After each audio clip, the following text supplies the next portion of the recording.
This blend is perfect for any kind of pickle you want to make.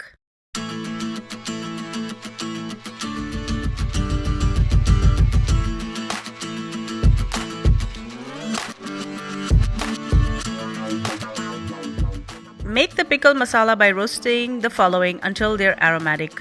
100 grams of mustard seeds or rye, 50 grams of fenugreek seeds or methi, 2 tablespoons of fennel seeds aka saunf, 1 tablespoon of Nigella seeds also called kalonji, 1 tablespoon of Carom seeds or ajwain, and a quarter cup of curry leaves or curry pata.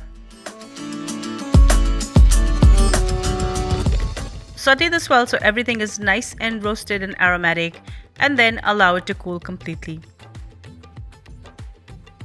Once cool, transfer this to a food processor and process it. Add this to a bowl and then add in 50 grams of turmeric powder, 100 grams of red chili powder, 50 grams of salt, a tablespoon of Asafoetida or hing, 2 tablespoons of dry ginger powder, 2 tablespoons of raw mango powder, and a tablespoon of sugar.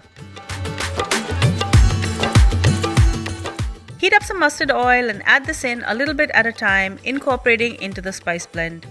This enhances the flavor and extends the shelf life. Also add in a few drops of the juice of a lime.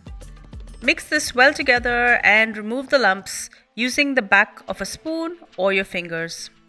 Allow this to cool and then bottle it or store it in a Ziploc bag in the fridge. You can also freeze it for a long time.